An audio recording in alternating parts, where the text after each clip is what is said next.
Manusia ini adalah makhluk Allah yang sangat sempurna, karena dari semua ciptaan-ciptaan Tuhan di muka bumi, Allah Subhanahu wa Ta'ala atau Tuhan yang Maha Kuasa menjelaskan bahwa manusia adalah makhluk yang sangat sempurna.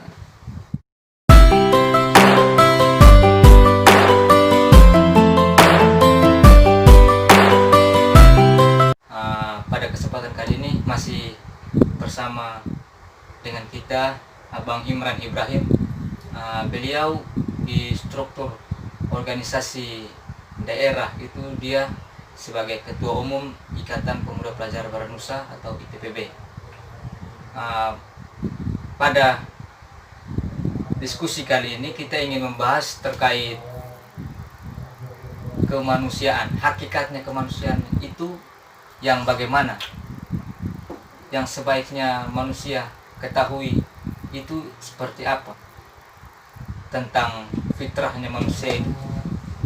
Mungkin sedikit dan lebihnya akan disampaikan oleh Abang Imran untuk memperjelas arah diskusi kita hari ini. Untuk Abang, silakan Abang. Ya baik, kembali lagi bersama saya.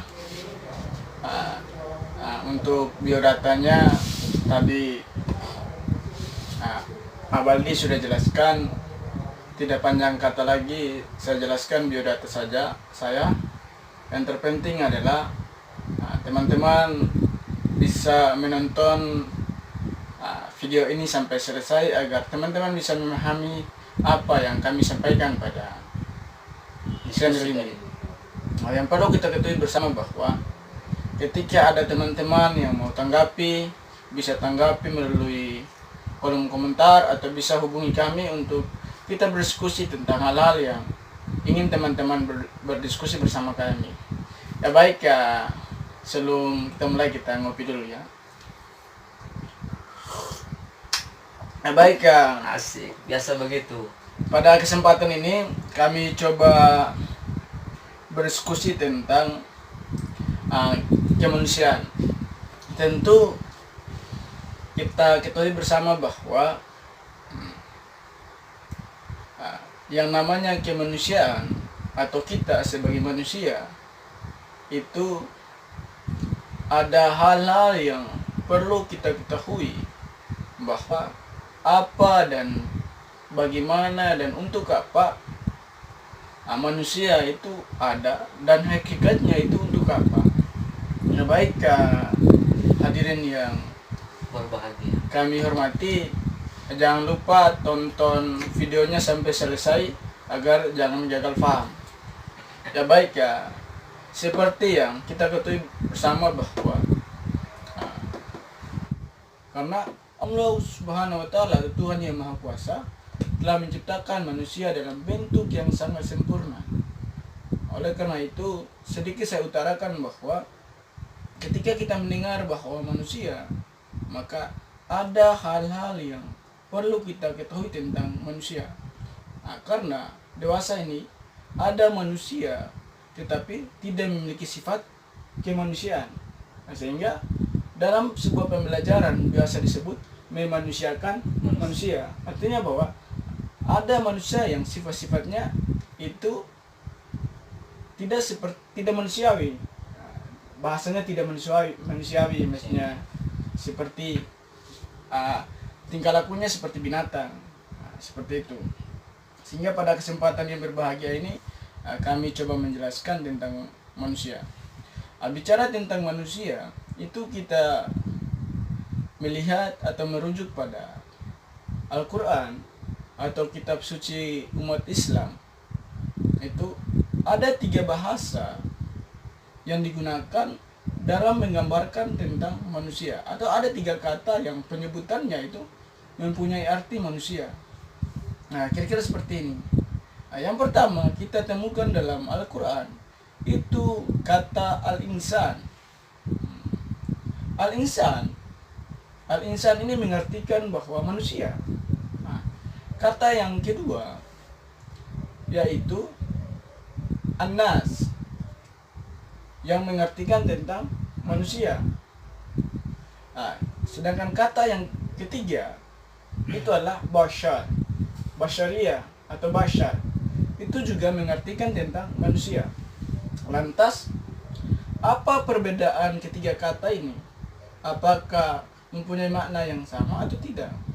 Oke, baik, coba kita paparkan ketiga makna kata yang tergambar dalam Al-Quran. Kita melihat ketika bunyi-bunyi Al-Quran itu menggunakan kata insan, itu anas. punya penjelasan atau punya seruan yang lain. Ketika kata-kata itu menggunakan anas, itu juga punya perintah dan seruan yang lain. Artinya ada konteksnya. Ada konteks yang lain. Ketika menggunakan basar juga mengandung konteks yang lain. Sehingga ada perbedaan makna di dalam ini. Memang semuanya atau ketiga kata ini mengartikan tentang manusia, namun konteksnya berbeda-beda. Coba kita bahas yang pertama, yaitu manusia. al-insan. Al-insan atau disebut dengan manusia ini menggambarkan manusia secara spiritual, manusia secara perspektual, manusia secara intelektual. Begini, al-insan itu menggambarkan manusia secara nilai spiritualnya, nilai intelektualnya. Maka ada ayat-ayat yang menerangkan tentang al-insanu, artinya bahwa memanggil manusia secara spiritual. Artinya bahwa ini menggambarkan bahwa memang manusia secara spiritual dan manusia secara intelektual, menggambarkan bahwa manusia secara pemikirannya, secara spiritualnya. Sedangkan untuk yang kedua yaitu anas. Anas ini menggambarkan manusia secara sosial, hubungan sosial. Contohnya dalam Al-Quran, Allah Subhanahu wa Ta'ala menyatakan bahwa ya ayuhan nas, wahai sekalian manusia. Artinya bahwa ini panggilan secara umum untuk manusia secara sosial. Artinya secara sosial itu konteksnya apa tuh? Nah, konteksnya seperti ini. Ini kan menggunakan tiga kata ini. Ya, makanya artinya maknanya kan beda-beda. Maknanya berbeda-beda. Sehingga apabila menggunakan kata insan berarti maknanya atau beda, menggunakan kata anas berarti maknanya berbeda, menggunakan kata bashar berarti maknanya beda dan tujuannya juga berbeda. Seperti yang saya jelaskan dari pertama. Ketika Allah Subhanahu wa Ta'ala menegaskan atau Tuhan menegaskan dalam Al-Quran misalnya dengan menggunakan bahasa atau menggunakan kata itu insan, itu mengajak manusia untuk meningkatkan spiritual, meningkatkan nilai-nilai kebaikan spiritualnya, intelektualnya. Kalau artinya dia itu mesti mempunyai pemikiran yang baik baru dia bisa memikirkan itu. Iya, tentu seperti itu. Sedangkan yang kedua itu menjelaskan tentang anas. Contoh kalimat yang biasa digunakan dalam bahasa Arab, contohnya dalam kalimat yang artinya bahwa sebaik-baiknya manusia adalah orang yang bermanfaat kepada sesama manusia. Karena ia menggunakan kata anas, khairun nas fa antum linas. Anas kan khairun nas fa antum linas. Sebaik-baiknya manusia adalah orang yang bermanfaat kepada sesama manusia. Ini karena konteksnya sosial, maka menggunakan kata anas. Karena anas ini manusia secara sosial. Artinya dia tidak memetak-metakan begitu. Ini secara keseluruhan ya. Contohnya Al-Quran artinya bahwa wahai sekalian manusia, aku telah menciptakan engkau bersuku-suku dan berbangsa-bangsa. Arti bersuku-suku dan berbangsa-bangsa ini manusia secara sosial. Sehingga Allah Subhanahu wa Ta'ala menggunakan kata anas, ya ayuhan nas atau dan sebagainya. Dan juga ada menggambarkan manusia secara basyaria. Basyaria itu menggambarkan manusia secara biologis, secara biologis. Artinya bahwa ada seruan-seruan tentang basyariah, ada seruan-seruan tentang nas, dan ada seruan-seruan tentang insan. Itu 3 gambaran panggilan-panggilan manusia atau sebutan-sebutan manusia dalam Al-Quran. Tentu kita akan membedakan ketiga kata ini, sehingga dijelaskan bahwa man arafa nafsahu faqad arafa rabbahu. Man arafa nafsahu faqad arafa rabbahu. Barang siapa yang mengenal dirinya, maka dia akan mengenal Tuhannya. Maka melalui channel ini, bagaimana kita lebih mengenal diri kita, untuk bagaimana kita lebih mendekatkan diri kepada Tuhan, pencipta alam semesta. Oke, baik, hadirin yang saya banggakan, penonton channel Suka Hati ya. Suku hati apa? Maksudnya penonton channel Suku Hati yang berbahagia. Kita ngopi sejenak. Baik. Nah, bagaimana Abang? Nah, Abang, saya mau sedikit bertanya. Kan aku sudah sedikit banyaknya mengulas tentang hakikatnya manusia itu. Mungkin yang ada di benak saya itu, saya mau bertanya tentang pembeda manusia dan bukan manusia itu apa? Ya baik. Terkait apa yang disampaikan oleh Abaldi, untuk membedakan manusia dan bukan manusia itu banyak sekali faktornya. Artinya bahwa yang membedakan yang antara manusia dan bukan manusia yang Abaldi tanyakan, ini faktor fisik, sifat, atau faktor jiwa. Kalau kita bicara tentang untuk membedakan antara manusia dan bukan manusia, itu kalau faktor fisik, memang kita gampang untuk membedakan. Oh, ini anjing, ini manusia. Itu faktor fisik. Iya, maksudnya kan itu kan spesifiknya kan ke situ, bendanya itu kan kita bisa membedakan. Namanya benda itu kan melalui kesepakatan orang sehingga itu bisa dikatakan gelas. Contoh ini kan gelas, kan ini melalui kesepakatan sehingga dia dikatakan gelas. Saya bisa mengatakan dia batu. Iya, begini maksudnya. Untuk membedakan manusia dan bukan manusia kan kita tahu, oh ini manusia dan ini bukan manusia, itu secara faktor fisik. Namun ada faktor-faktor lain. Ada yang menyatakan bahwa manusia tapi tidak memiliki sifat kemanusiaan, manusia tapi tidak memiliki akhlak, manusia tapi sifatnya kayak babi. Artinya bahwa secara fisik dia memang manusia, tapi secara sifat itu sifat-sifatnya tidak manusiawi. Artinya bahwa sifat-sifat tidak manusiawi adalah sifat-sifat yang pada sebabnya dan pada intinya itu tidak harus berada pada diri manusia, tapi ada pada diri manusia. Sehingga orang bilang, contohnya sifat kayak anjing, lu kayak anjing sah, lu kayak babi sah. Artinya bahwa sifat-sifat yang ada dalam tingkah laku yang berada pada anjing, lalu manusia juga membuat diri kayak anjing, maka orang mengatakan bahwa lu anjing, atau lu kayak anjing sah, lu kayak babi sah. Artinya bahwa dia manusia, tapi sifat-sifatnya itu tidak manusiawi. Tidak ada perkataan lain selain kata-kata kotor itu yang bisa menggambarkan pembeda antara manusia dan bukan manusia itu tadi. Iya, begini. Manusia itu kan dikatakan sebagai makhluk yang sangat sempurna. Nah, untuk membedakan manusia dengan yang lain, kenapa manusia itu dikatakan makhluk yang sempurna, nanti coba saya jelaskan lebih detail nanti di atas. Tapi Abal sudah menanyakan hal itu. Nah, ada hal utama yang menyatakan bahwa manusia itu adalah makhluk yang sangat sempurna karena memiliki akal dan nafsu. Nah, manusia ini memiliki akal yang sempurna dan memiliki nafsu. Nah, sehingga ada menyatakan bahwa menyatakan bahwa manusia adalah hewan yang berpikir.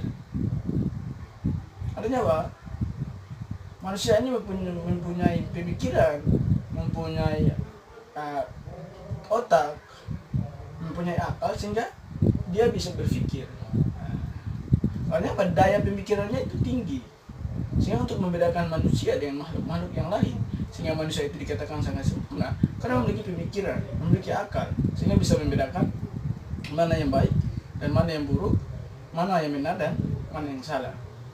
Oke, baik. Kembali lagi bersama kami dalam topik kemanusiaan. Sedikit saya kutip dalam buku Keindahan Perempuan, itu menyatakan bahwa pada dasarnya dan pada intinya manusia itu bukan laki-laki dan bukan perempuan. Tentu teman-teman penonton yang hari ini menonton channel ini menjadi bingung, kok kenapa manusia itu bukan laki-laki dan bukan perempuan? Lantas siapakah yang disebut dengan manusia itu? Nah, maksudnya di sini adalah yang dimaksud dengan manusia itu bukan perempuan. Yang dimaksud dengan manusia itu bukan laki-laki. Artinya bahwa laki-laki dan perempuan adalah manusia. Yang dimaksud dengan manusia itu bukan hanya laki-laki maksudnya, dan yang dimaksud dengan manusia itu bukan hanya perempuan. Perempuan dan laki-laki ini adalah pembagian, atau dalam bahasa ilmiah, bahasa biologi adalah klasifikasi, pembagian jenis kelamin. Sehingga sebutan manusia itu sebutan umum, tidak membedakan antara laki-laki dan perempuan.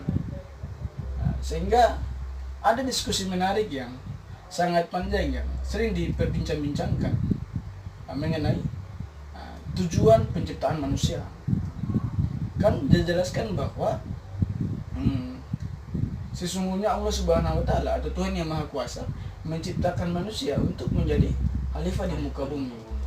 Lantas yang dimaksud untuk menjadi khalifah di muka bumi itu laki-laki atau perempuan? Seperti yang saya jelaskan tadi dalam buku Keindahan Perempuan, maka secara tidak langsung yang dimaksud dengan pemimpin di muka bumi adalah manusia, bukan laki-lakinya dan bukan perempuannya, tapi manusianya. Maka secara otomatis yang menjadi pemimpin adalah di muka bumi adalah bisa juga manusia secara umum, laki-laki atau perempuan. Artinya bahwa manusia secara keseluruhan yang memimpin sesuatu di muka bumi ini. Sehingga dia sebagai pemimpin, maka dia mengatur segala ritme, segala roda kehidupan yang berada dalam muka bumi ini. Maka dalam firman lain Tuhan menyatakan bahwa terjadi kerusakan di laut dan di darat adalah ulah perbuatan manusia. Karena manusia sebagai pemimpin di muka bumi, maka dia yang akan mengaturnya. Nah, seperti itu.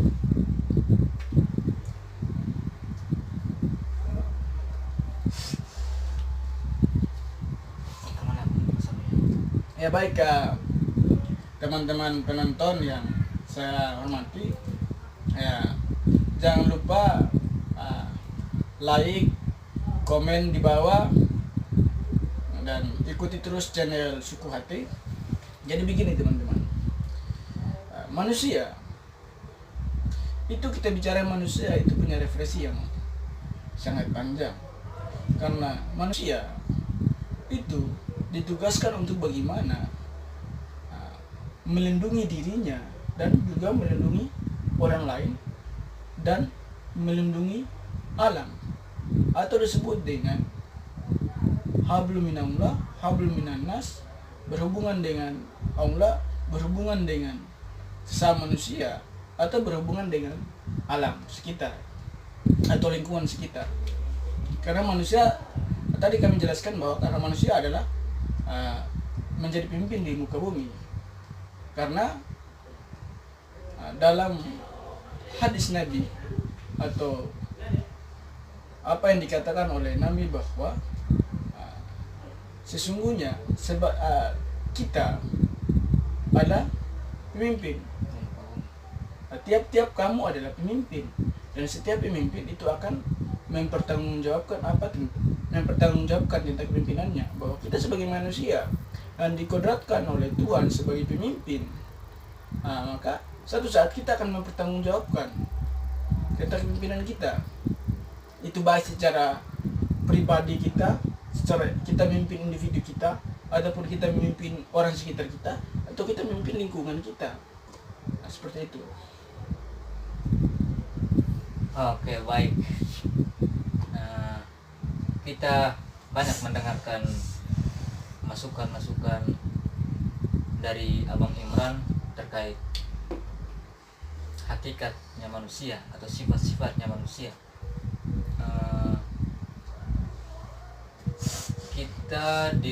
Kita diciptakan oleh Tuhan itu ke dunia itu sebagai khalifah di muka bumi. Khalifah itu artinya dia secara keseluruhan. Kalau lebih spesifiknya itu khalifah itu pemimpin, artinya paling tidak dia mampu memimpin dirinya sendiri. Untuk itu setiap kita harus menyadari bahwa kita ini tidak hanya sebagai manusia yang memiliki sifat kadang-kadang seperti hewan. Artinya kita harus memanifestasikan sifat-sifat yang sudah dicantumkan dalam Al-Quran, atau lebih spesifiknya kepada manusia, agar manusia itu mampu menjelajahi kehidupan ini dengan baik tentunya. Terima kasih sudah menonton video ini. Mungkin kita akan bertemu pada video-video berikutnya. Terima kasih.